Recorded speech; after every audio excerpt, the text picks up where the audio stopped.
Hello everybody, today we are going to discuss Once Upon a Time by Gabriel Okara, and this poem is quite a beautiful poem, a satire on the falsehood of the society, that how society behaves dishonestly, how the society cheats and how actually they pretend to be somebody else, how they have double standards, how they have double talks.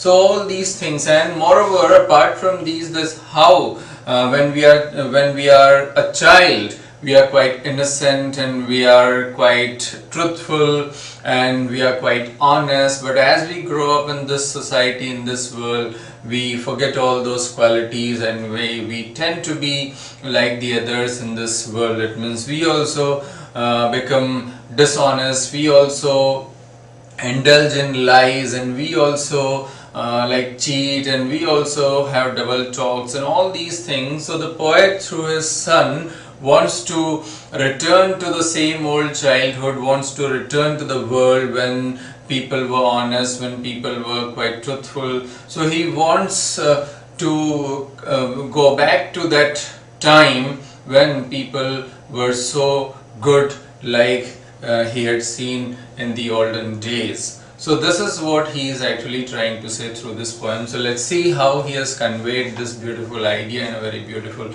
poem manner.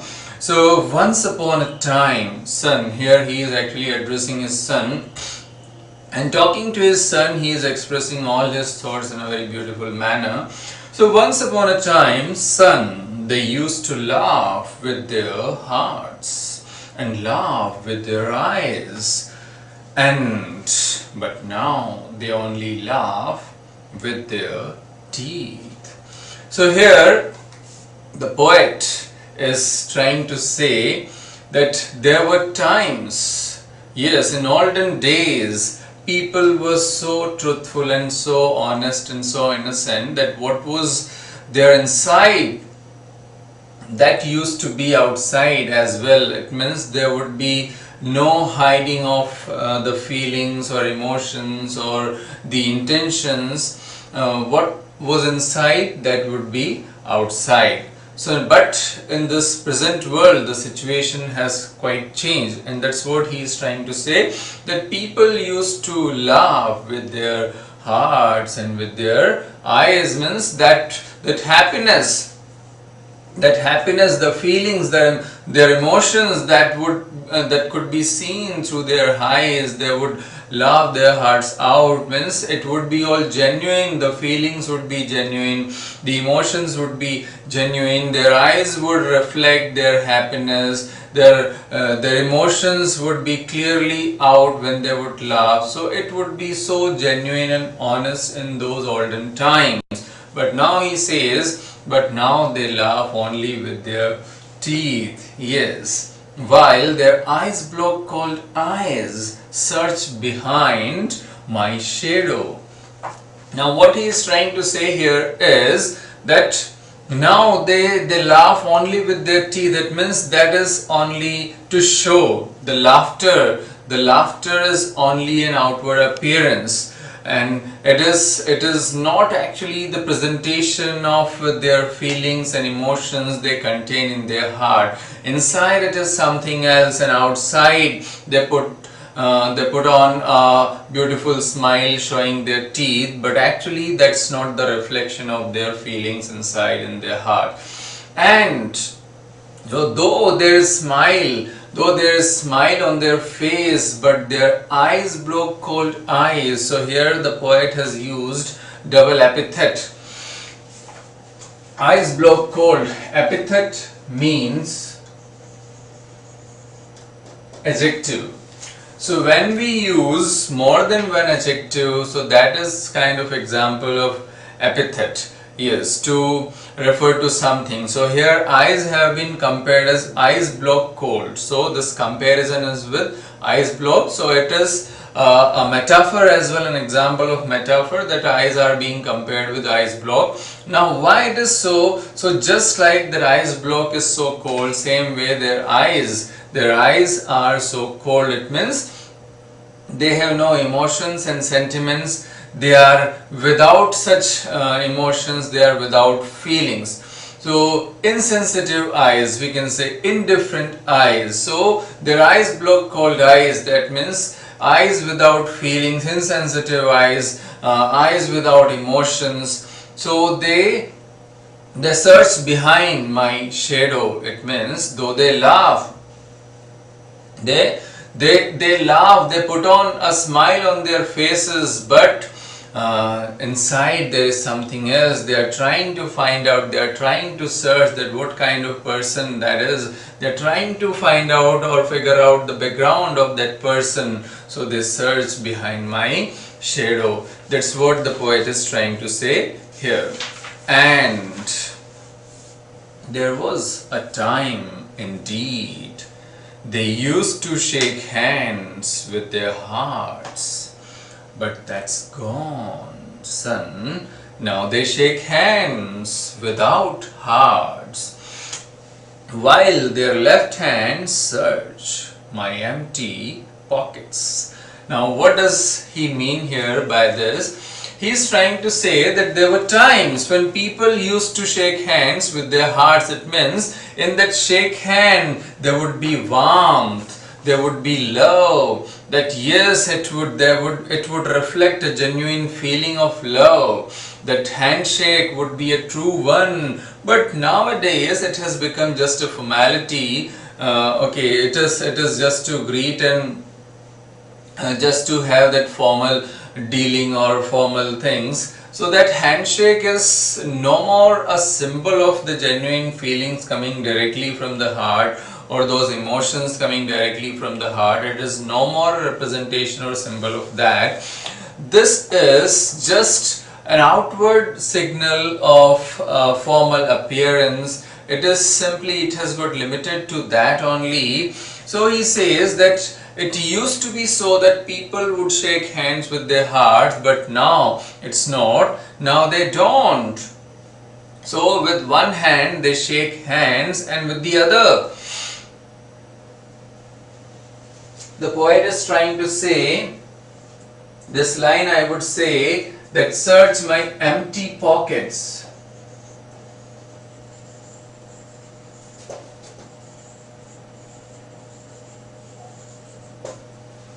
My empty pockets. Now what does this mean, that would search my empty pockets? So here it means that with one hand they shake hands, and with the other they try to find out whether this person is apt or appropriate to be befriended. He is rich or poor, or what kind of person he is. So empty pockets is like that, finding out the quality of that person, whether he is appropriate to be befriended, whether he has money or not, he is rich or not, what standard he has. So that is why the poet is saying empty pockets here. And what? Feel at home, come again. Yes, feel at home, come again, they say. And when I come again and feel at home once, twice, there'll be no thrice. For then I find the doors shut on me. So what he is trying to say here is, people generally say what? This is just a part of formality, that people say, okay, come again, feel at home. Whenever we visit somebody's house, they show that happiness, but that is only outwardly. It's not right from the heart. They say, okay, feel at home and come again. This kind of kind words they use. But if you take them on their words and you visit them again and again, they really feel quite awkward, and they really feel bad about that. And these words the poet is mentioning, feel at home, come again.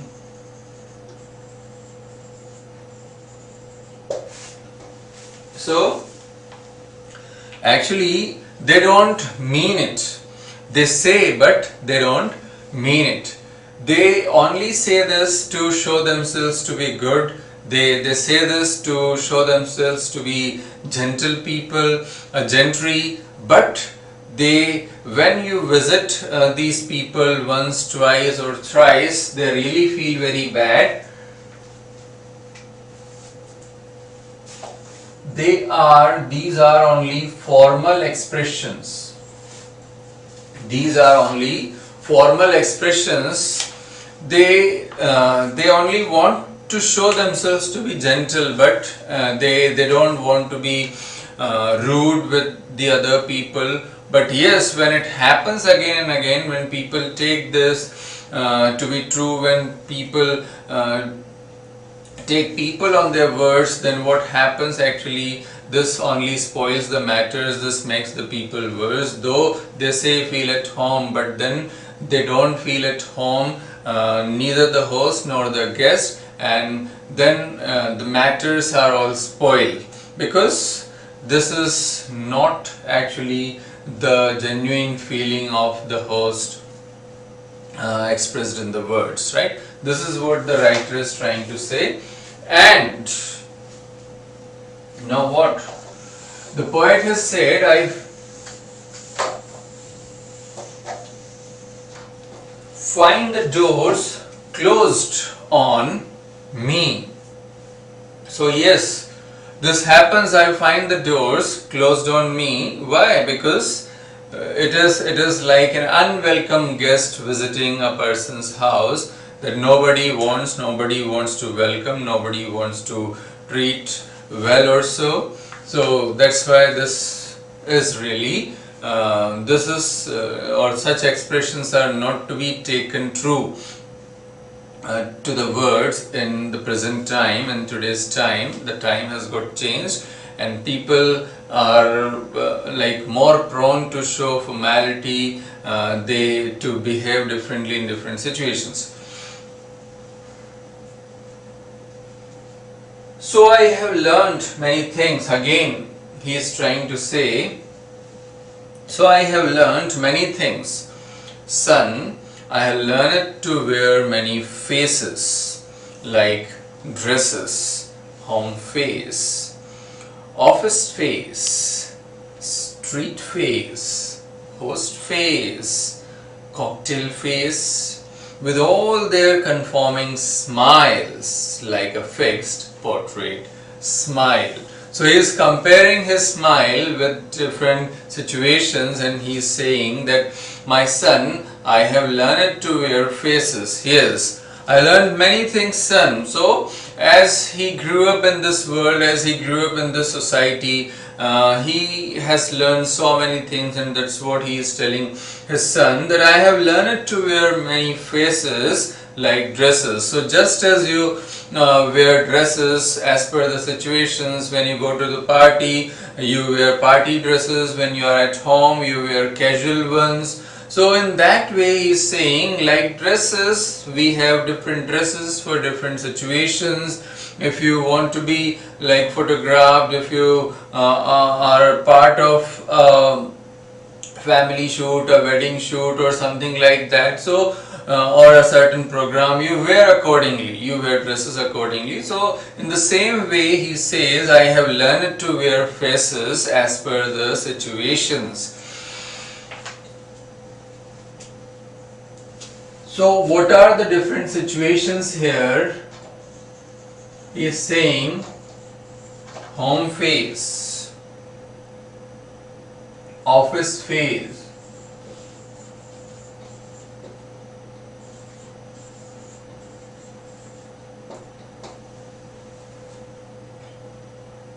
street face.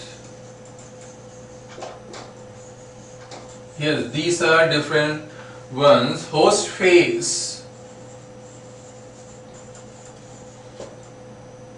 and cocktail face.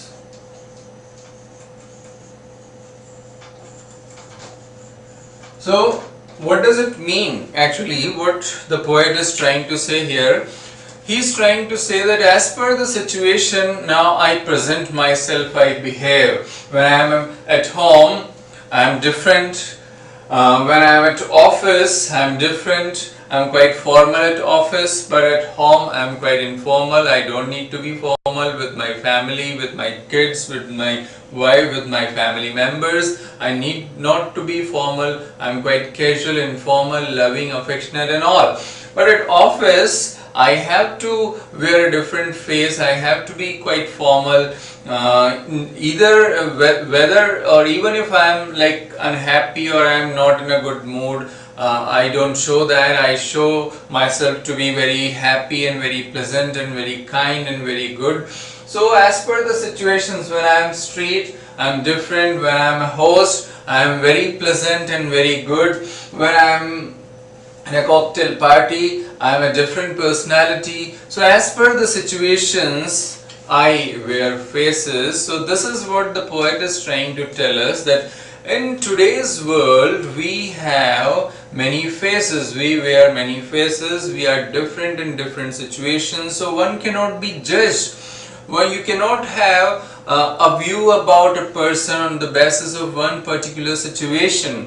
As per the situations, the person's personality also changes. You find different personalities in different situations of the same person. So this is what happens with people of today's time. So you cannot make a judgment about a person as per one situation in which you have noticed that person, right? So this is what he is trying to say, that today people have different masks on their faces, so they are different, and so we cannot make a judgment about a person's character on the basis of one particular situation, with all their conforming smiles like a fixed portrait smile. So what he is trying to say here, just as in a portrait there is a fixed smile, you will always find that particular smile in that portrait whenever you look at that portrait. Same way, we have now a fixed smile on our faces, whether we are hurt, whether we are sorry, whether we are tearful, whether we are upset, whether we are bad tempered, whether we are in a very angry mood or whatever, we always have a smile on our face. We have learned to put on that smile on our face.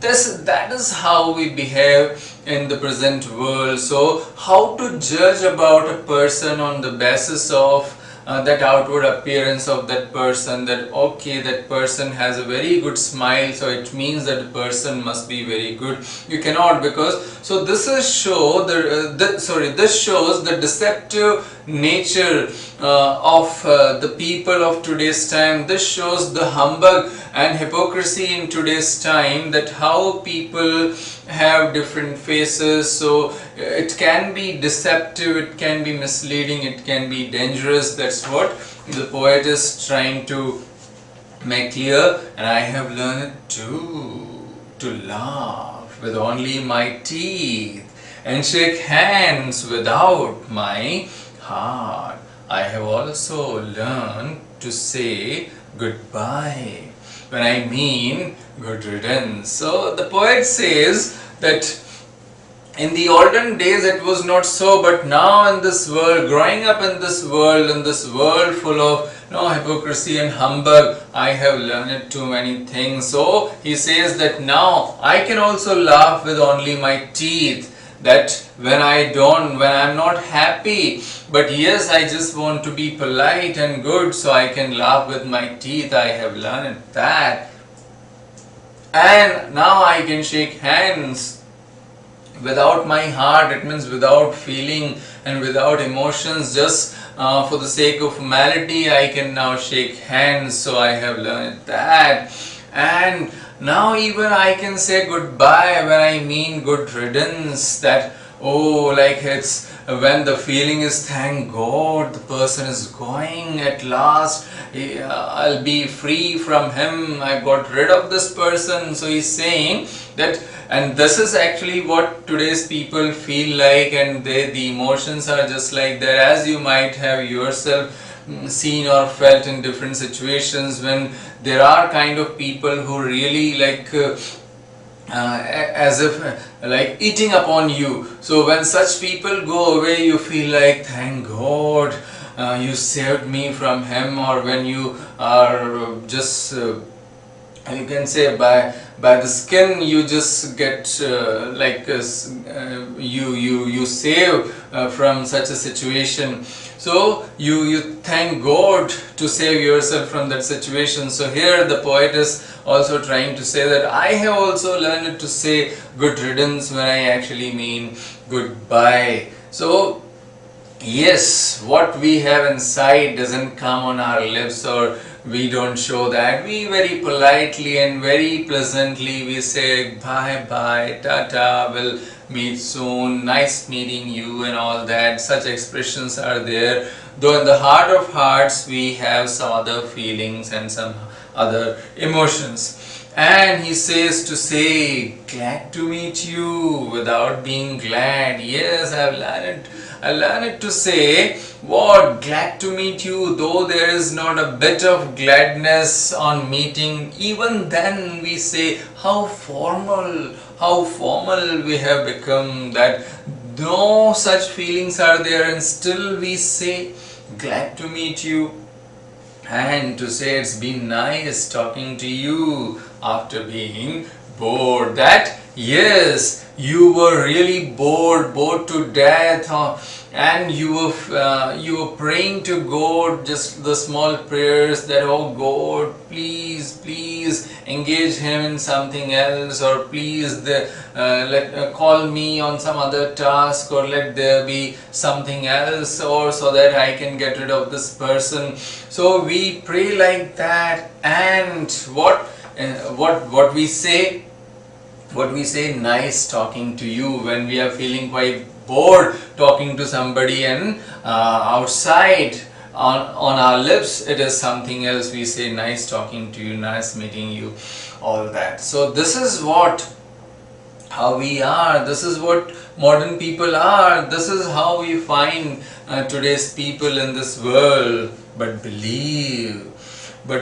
me, son, I want to be what I used to be when I was like you. I want to unlearn all these muting things. Most of all, I want to relearn. So what he is saying, that my son, now the poet is feeling, is quite sorry, and he is quite nostalgic, and he is feeling that whatever he had in those days, in olden days, so he would like to have all those characteristics, all those say emotions and feelings. So I want to be what I used to be when I was like you. So the poet here means that when I was like you, just a child. So the children are quite sweet, they are quite innocent, they are quite truthful. So it means that I want to be what I used to be when I was like you. So just as when the poet was a small child, he was innocent and he had all the good qualities of truthfulness, honesty, and such genuine qualities were there. So he is saying that he would like to be like that as he was when he was a small child. I want to unlearn all these muting things. So he's saying I want to unlearn. It means whatever he has learned in this world, I would like to forget all those muting things. Why muting things? Because they have muted all his good qualities. All those good qualities have shifted and been relegated to the background, so they don't come to the fore now. So I would like to unlearn all these. I would like to forget all those bad things that he has learned in this world. And most of all, I want to relearn how to laugh. For my laugh in the mirror shows only my teeth, like a snake's bare fangs. So here a simile has been used by the poet, and the poet is comparing his laughter with the laughter of the snake, just which shows only the fangs. And this comparison, why this comparison? Because it is the fangs of a snake is symbolic of what? Danger and deception. So he is saying his laughter has also become like that. It has become quite deceptive, it has become quite dangerous. So I want to forget all such things, all bad things that I have learned in this world, and I want to relearn the qualities, because when he looks at himself in the mirror, he finds his laughter like the bare fangs of a snake. He compares himself with the snake, his laughter with the snake's laughter, which shows that bare fangs. So as it is quite dangerous and deceptive, so he wants to unlearn and forget all such bad qualities that the society and the world has taught him. And so show me, son, how to laugh. Show me how I used to laugh and smile once upon a time when I was like you. So the poet says, so what, my son, please show me. He wants to learn from his son now, because his son is pure at heart and is innocent, and all those childlike qualities are there in him. So he says, show me, son, how to laugh. Show me how I used to laugh and smile once upon a time when I was like you. So now, as those qualities are not there, they were all the qualities of the past, of olden times, and they have been a matter of past, but the poet wishes to have all those things back, all those qualities back, just as the small children have. So this is how it's a satire on the falsehood of the society. The poet feels very sorry that the society has become full of humbug and hypocrisy. There is only deception and lies and falsehood in the society. People have double standards, people have double talks. So he doesn't want to be different outside and inside, like outwardly something else and inwardly something else. He doesn't want to be so. He wants to be pure and innocent like a child, like he was earlier when he was small, like his son, quite young like his son. So this is how the poet explains his idea, presents his idea very beautifully in this poem. So I'll come up with some other poems by different poets. So stay tuned, keep watching. Till then, thank you very much.